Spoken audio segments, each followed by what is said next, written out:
like a bald man, but there's hair, I promise.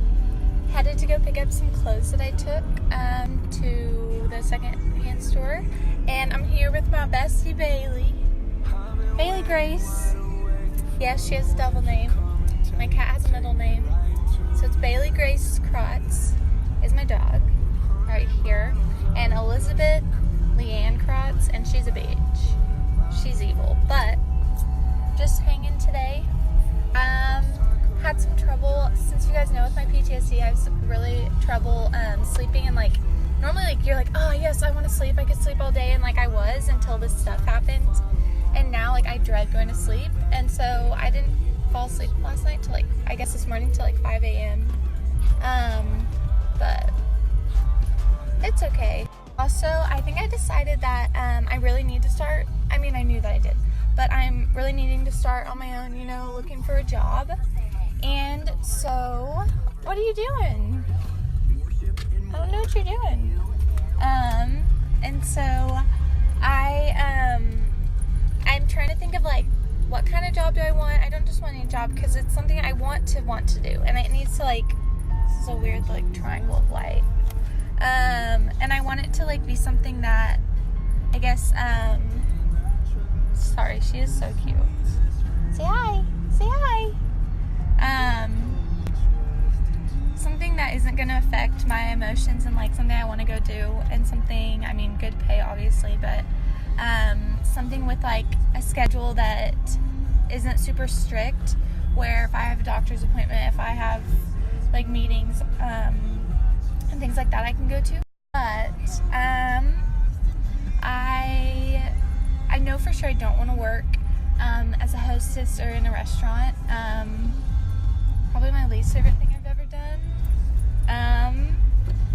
As a hostess at one of the really well-known restaurants in Malibu called Duke's. It's supposed to be like all family-based, aloha, like Ohana. Ohana except for me is basically how I felt.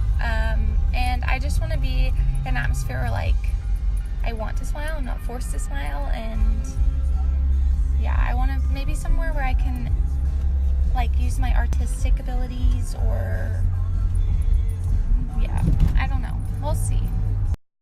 So I don't think she liked her other seat, so the big ass dog is now driving in the driver's seat. What am I supposed to do, Bailey? I don't know what I'm supposed to do. Hey guys, this is kind of like how I normally look. Yeah. Well, I don't really know what to talk about, but, last night I went to watch a kid from my high school, in like a mini concert for Wolfstock at Santa Fe, and it was fun, and I got a lot of Heritage kids ended up showing up, which was super cool, because there was just, like, Cooper was the only, like, kid that we knew, that anyone knew, like, up there, so that was cool that, like, a lot of people came to support. And it was really cool though, because like I just hung out with Jaden, and so like all the other Heritage kids were like away, but like Connor came over and was just hanging out and like talking to us, and it was cool because like, I don't know, someone came up to me and to talk to me. But I am going to therapy, and we are going to work on figuring out yellow car, sorry, and I punched the air because no one's there, but yeah. We're working on, well, I know that so basically, like, I want to say something to Will, but it's not time yet for me to get, like, deep or anything. I just, like, I want to clear the air, and so, like, I'm not gonna tell him I love him and all that stuff, because, like, I do, but that's, like, not what I'm wanting to say right now. And so that's what we're working on. Therapy is, I don't know if I'm going to be writing a letter, an email, a video, a phone call, a text, I don't know, but we're gonna figure out, like, what exactly I want to say and stuff. So, I don't know, I slept the past 2 nights. It's taken me a long time to go to sleep, Last night was about 2 or 3, and the night before was about 5, and the night before was, I don't remember. But the past 2 nights, I've only taken my like PTSD medication, and I'm on the double dose now. And I haven't taken like melatonin or my sleeping medicine, which is like use as you need. Like it's not like you have to use every day or whatever. And I've like slept through the night, and I don't remember my dreams that I like. So I think that's really good. On another note, I want to say that. So I'm currently on. So when you suffer or when you have a mental illness, a lot of times when you are on medication, it doesn't mean that it's kind of like a suppressor, like how people use pain medication, and obviously the pain's not gone, it's just like you don't feel it as much.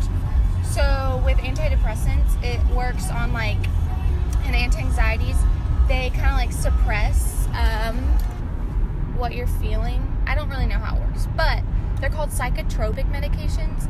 And what's kind of cool about it is a lot of medications, like my PTSD medication, is not a psychotropic medicine because it was made for blood pressure, but then people discovered that it was really helpful with like war veterans PTSD. So basically, it's kind of cool because medications like mentally can affect you differently. And so medications like, I don't have blood pressure issues, but I'm on that and it affects me mentally. And so like, it's kind of cool how it all works out.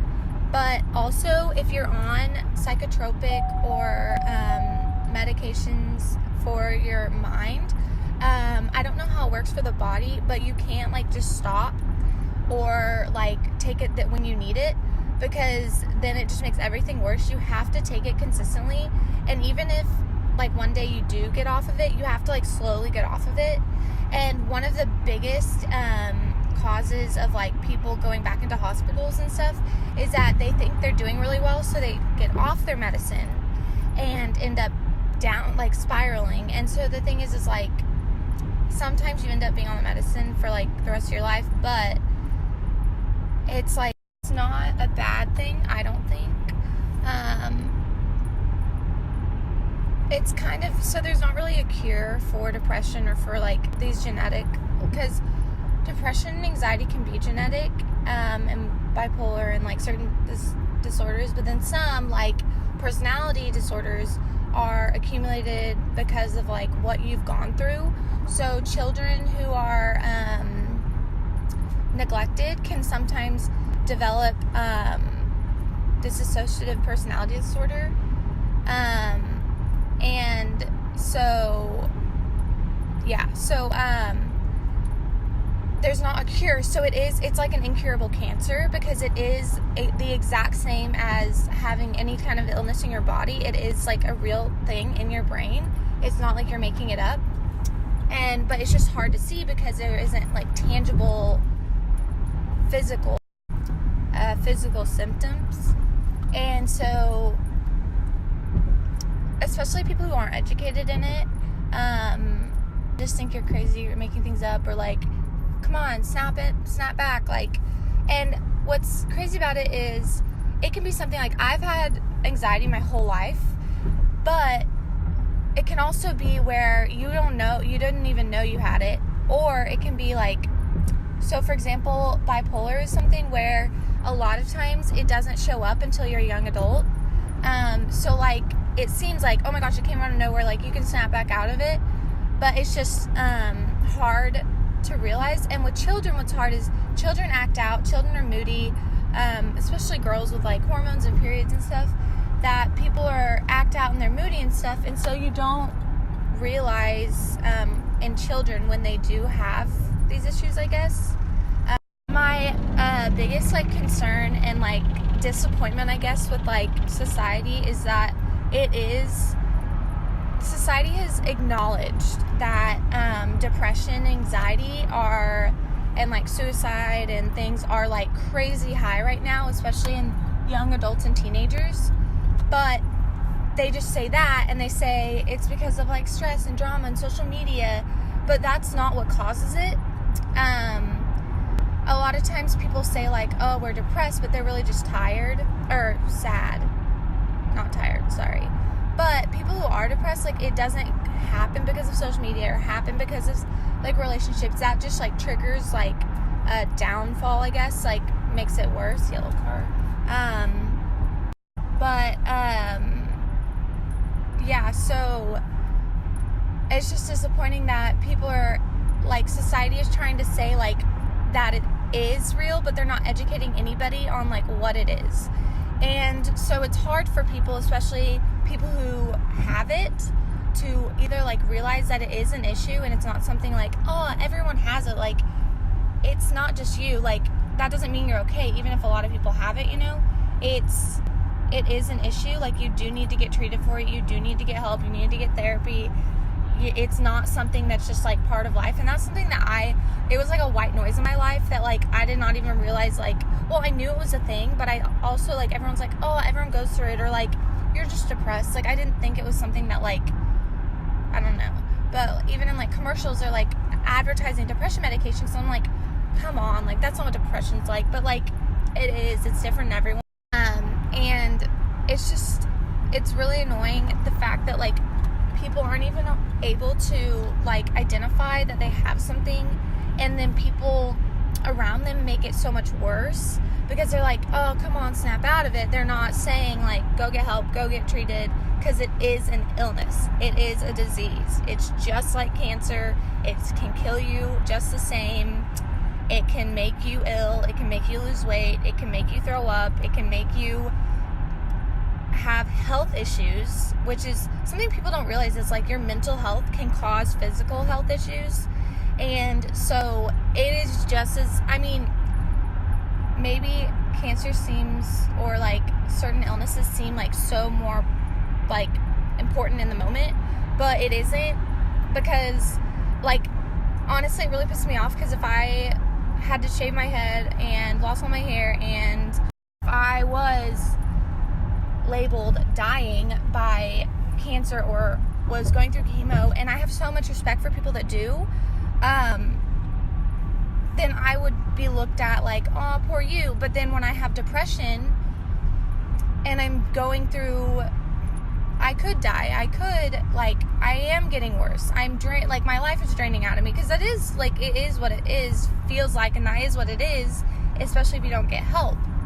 And people are like, come on, really? Like, you're just crazy, or like, snap out of it, get it together, like, you were so good before this, like, and they don't realize that it's just like, people need to be educated in mental illness, and in the fact that if I have a mental disorder, I'm not psycho, I'm not a murderer, I'm not crazy, I just am what I am, and that's what a lot of people are. It's just like, it's so stupid, because like it's becoming so apparent in society how big of an issue mental illness is, and it isn't curable. It can, like, you can be put into remission through medications, but a lot of times, like, you have to stay on those medications. And so, like, they actually call it remission, but it's just, it's so ridiculous that they're saying that it's an issue and that people have it, and it needs to, like, they need to get help and it needs to get fixed, but no one does shit for it, and no one is, like, there isn't like a cause that you can all of a sudden be like, that's the way to fix it, like, that's the way to prevent it. It's genetic, it's a thing, like, and it's just more apparent in society because of things like social media, because that makes it trigger and makes it worse. And honestly, I'm so glad that I got to go to my outpatient therapy, because this is the kind of stuff I learned about. I didn't only learn about, like, coping mechanisms and, like, what to do in a crisis for yourself, and, like, learning about the disorders. Like, that's what was so helpful, and it made me think differently, was I wasn't, like, getting fixed there. I was being taught, and I was being taught about what I have, or I was being taught about what other people have, or I was being taught about, like, mental illness, like, well, my group was more on, like, anxiety and depression, but I was being taught about that, and I was being taught about like what it is, what the symptoms are, ways you can like cope with it, and like things like that were making it so much better that I can now think differently about it. It didn't make me feel different, but thinking is the first step to feeling, because you genuinely like can fake it till you make it in your mind. Like you have to be thinking. Like when I say fake it till you make it, I don't mean like actually fake it. I mean you have to be thinking positively, but those thoughts genuinely can make you feel better and like make you make it or whatever. That is so weird. Will's dad has that car. But I don't think it's him because he has blacked out lights on the back. But I don't know. It's just like such a predominant like issue that people are saying it is an issue, but they're not really doing anything about it. And the thing is, if they do something about it, they're doing the wrong thing. And that's where like people just need to be educated and need to be like, come on, like figure it out. So if you ever want to learn more, please